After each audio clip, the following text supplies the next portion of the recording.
I have to admit, they were slick.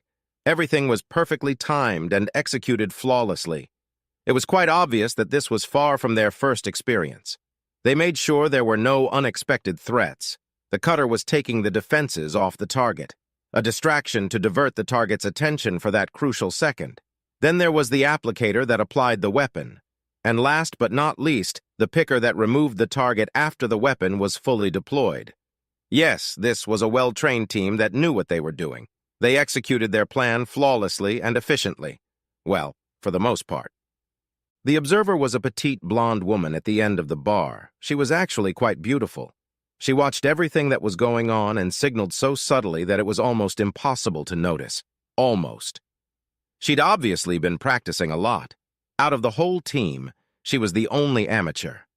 Amateur or not, she had talent. Her problem was that she really didn't think she would be recognized. She was wrong. The straggle was named for horses that are specially trained to cut one cow out of a herd. The rider directs the horse to the cow to be cut, and the horse is trained to cut and direct the cow away from the herd. In this case, the cutter was used to separate the target's companion from her. He was a tall, well-built cowboy who previous evidence suggests was attracted to the companion. A request for a dance, and the companion was away from the target. A distraction. He was large and clearly not moderately drunk. There wasn't much room at the bar, and he tried to squeeze past the woman standing next to the target. The trip, the bump, and the fallen glass did the trick. He was careful to make sure that none of his glass spilled on the target. The target's attention was successfully diverted by the commotion that had ensued. While the target's attention, and importantly that of a nearby observer, was elsewhere, the applicator quickly reached over and applied the contents of the small bottle to the target's glass. With that done, he slipped away so as not to be seen after the weapon was applied. Yes, so far everything was going according to plan. The short distraction ended, and the target took a sip of his drink.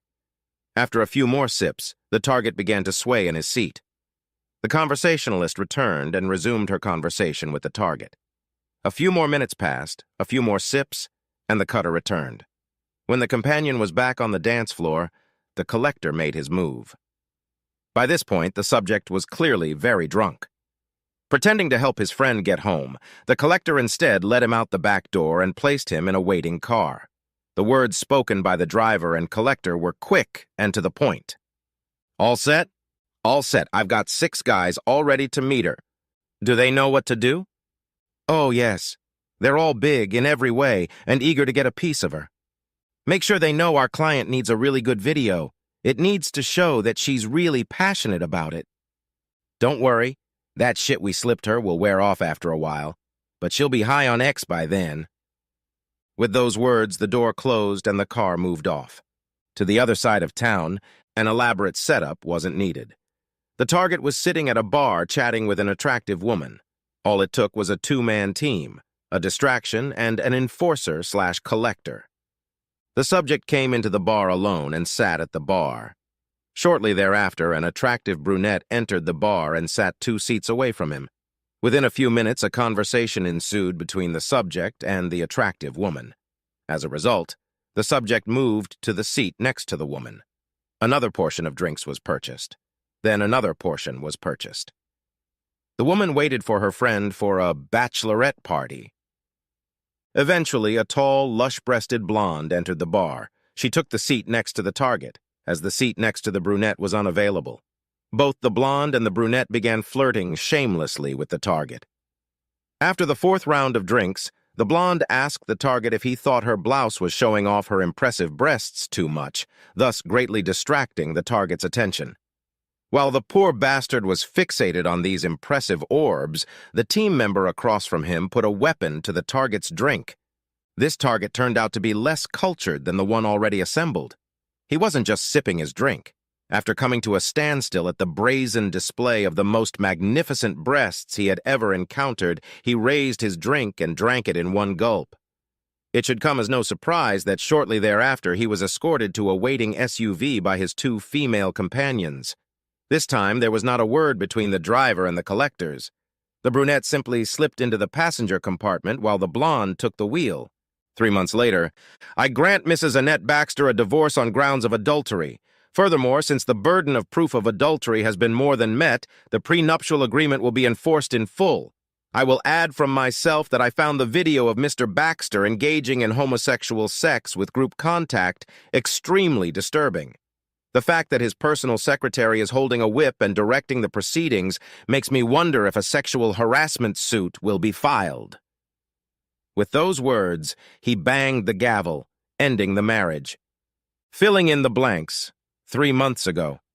At the end of the bar stood a petite blonde woman. She was very pretty.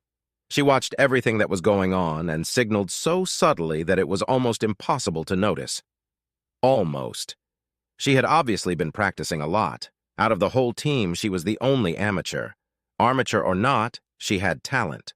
Her problem was that she really didn't think she could be recognized. She was wrong. I recognized the little slut as soon as she walked in the door. She was my husband's secretary. He'd been sleeping with her for the last 6 months. Tonight, she had come over to help set me up so my soon-to-be ex-husband could rape me in the divorce. Technically, they were going to frame me for rape and then use that to rape me in the divorce. And I thought they were smart. That's why I was here with my best friend, Gwen. You'd think they'd recognize her. Now, you may have guessed that I'm Annette Baxter. I'm married to Charles. I'm 32 years old, and fortunately, we have no children. The reason Charles goes to such lengths is because I am one of the most ruthless criminal defense attorneys in the state. I graduated #1 in my class. Gwen, my best friend, coincidentally graduated #2 from the same school. I should probably mention that we were also roommates. She could have gone to any firm of her choice. In fact, I practically begged her to join me. Unfortunately, her passion was putting criminals in jail, so she moved to the prosecutor's office. She's now an assistant district attorney. Bad news for Charlie and his team. Oops, looks like they're making their move. The cowboy did a great job, and Gwen was happy to join him on the dance floor. The clumsy oaf almost spilled his drink on me, but thankfully it just fell to the floor. Pretending to be distracted by it, I noticed the bartender quickly switching glasses as soon as the guy next to me stepped away. The distraction came in handy. It also distracted the crew from noticing that Debbie had replaced my fizz drink with a fresh one. The fizzy drink was now in a plastic evidence bag under the bar. The hidden camera had recorded everything that had happened and was now recording that the bag was under the bar in one piece and no one was touching it. It was nice that Gwen felt sorry for Debbie when her ex left town and left her to fend for herself in his drug-dealing business. She was just paying for a favor she was supposed to do. It was easy to act like the drugs were starting to take effect on me. In fact, it was even funny. Eventually, the cowboy came back and led Gwen out onto the dance floor, and the collector led me out the back door to a waiting car. The microphone taped under my clothes picked up every word. The idiot didn't even notice the plumbing van following a few cars behind him. We pulled into a rundown part of town to an abandoned warehouse. He pulled over, and as he got out of the car, I got into the back seat where I was tucked in. Just as the driver walked to the back door, 4 SUVs, a plumber's van, and a mid-sized car pulled up.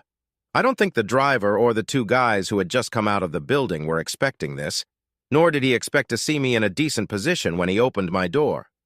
"Help a lady?" I asked, holding out my hand to him. Stunned, he took my hand and helped me out of the car. I just smiled as I walked past them to the SUVs.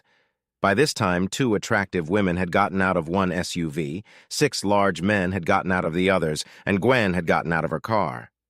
"Gentlemen?" I addressed the 3 men sitting in the car I had just gotten out of. "Would you be so kind as to help the person in this car get inside?"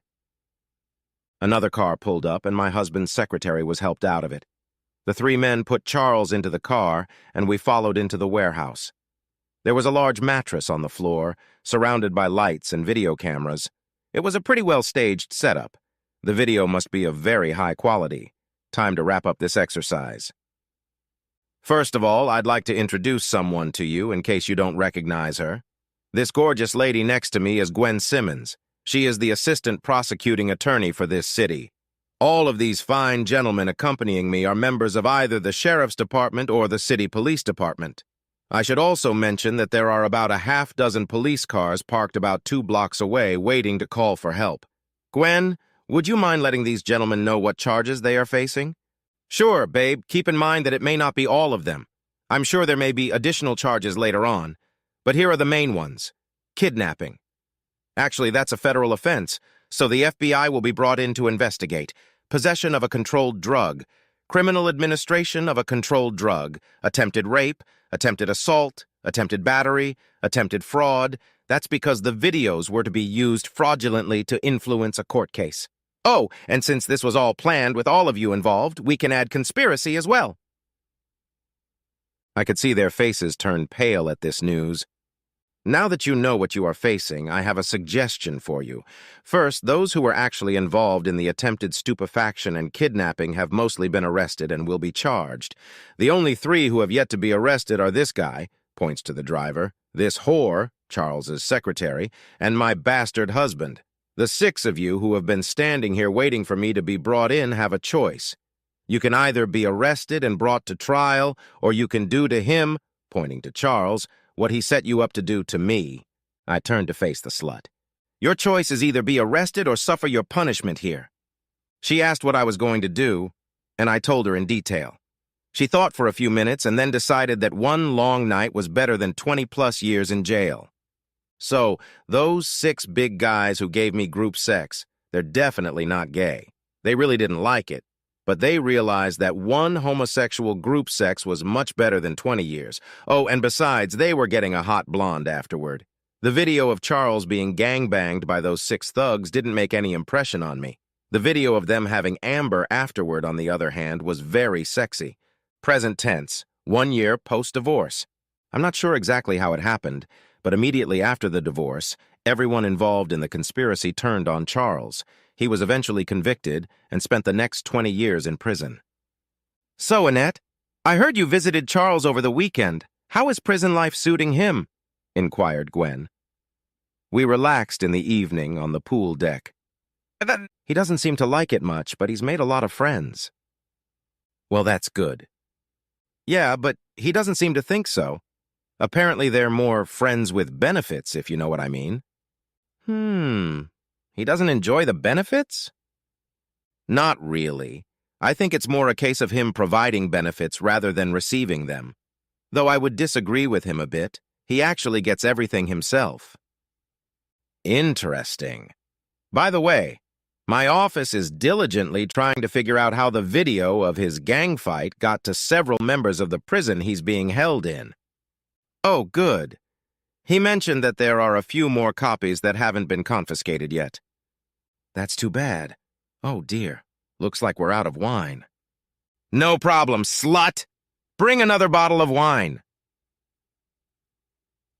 A few minutes later, Amber, our new maid and my ex-husband's former secretary, showed up with another bottle of Merlot. Anything else, gentlemen? She asked. She looked so cute in her stainless steel collar and 6-inch heels. As a matter of fact, yes. I could use a good finish right now. Yes, mistress. Amber was persuaded to become our maid with added benefits when the evidence against her was fabricated. Although she was happy about it at first, Gwen assured her that with a little searching, the evidence could easily be found. Of course, I informed Charles that his little slut was now working for me and exactly what her duties were. It would be a very long time before a real man would touch her again. Oh, dear Annette, how did Charles react when you told him that we had indeed been having an affair for the past few years and that we were now living together in a house?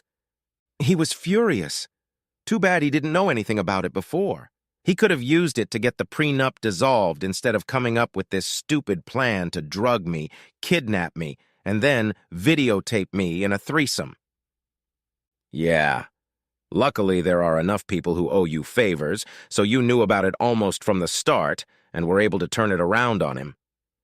Yeah, he pulled the trigger and got hit by a ricochet. Now for something completely inappropriate.